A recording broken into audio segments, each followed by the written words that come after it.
Ayan, magandang umaga. Ayan, natapos ko na yung mga gawain ko. Nakapaglinis na ako ng bahay, ng terrace ko, ng kusina. Nakapaghugas na ako. Mahuhuli itong pagtitimpla ko ng Milo. Gutom na ako dahil ako papatakak na gubratan ni Bibi ag karariing. May sakpay dito balay.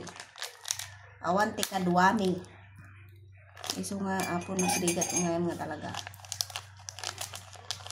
Tatanak pa lang agkape anyo orason. My God, alas 9. Nariing na mga alas 3. Alas 4 siya.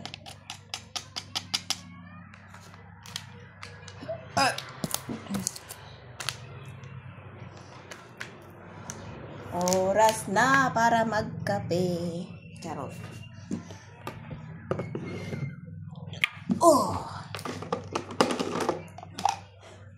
Ayan.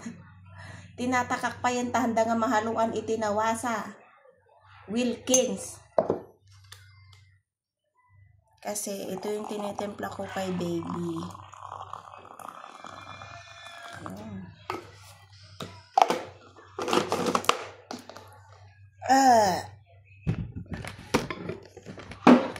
Ay, okay. Ang ingay mo, magigising na naman si baby. Di ka na naman makakapagkape. Siyempre dahil, asan yung sukal? Shit. Hanggang pala. Sinandalan ko. Siyempre, kapag nagmamaylo ako, natamnay gamin so nga, naynayunak 80 sugar. Teaspoon.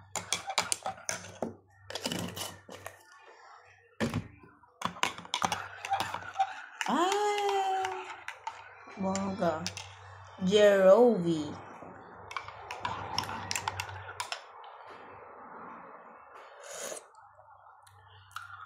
Okay na. Ngayon, magtetempla naman. Papalaman ako ng hindi na ako magra-rice. Dahil wala akong ulam na naman. Kaya, ang sagot dyan ay tinapay. Ano ba ito? Tinapay. Hala, paano mo mapapalamanan ito? May butas. Tinapay ko. Bayo. Ano ka magpapalaman yan? May butas naman. Diyos ko po.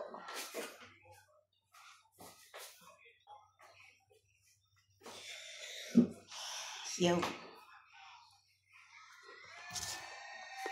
Lagi na lang walang ulam. Magtitinapay na lang. Ito na lang ang pag-asang mabuhay. Tinapay.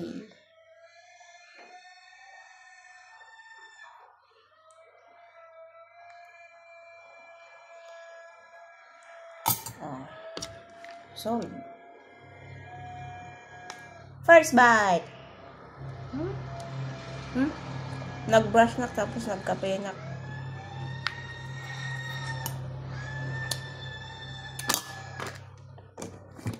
Ang ingay ng baboy sa kabila. Nagparpartin sa tibaboy.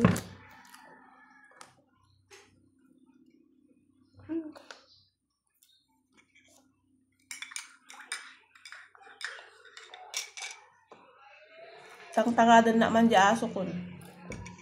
Inunakmot suda nga pinakan. Ayan. Magdaban na ito yan. Nakakulkulitam. Pinakain ko na nga sila. Pati yung pusa ko. Gutom pa rin sila. Diyos ko po.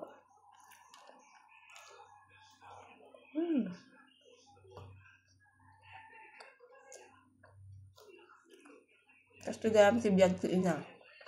Kailangan palta ka man yung garaw mo. Tanang mga gumang jitimik nga. Pangkaman kaya mamalmal pa sa trabaho. Bagta si mga panititan.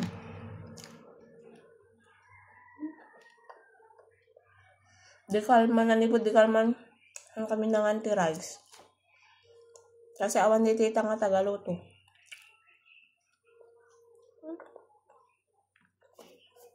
Nagluto yung partner ko. Hamot na ang tinapol. Okay.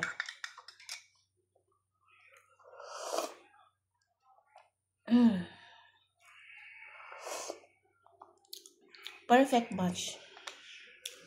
Chocolate na nga yung tinapay. Chocolate pa yung kape.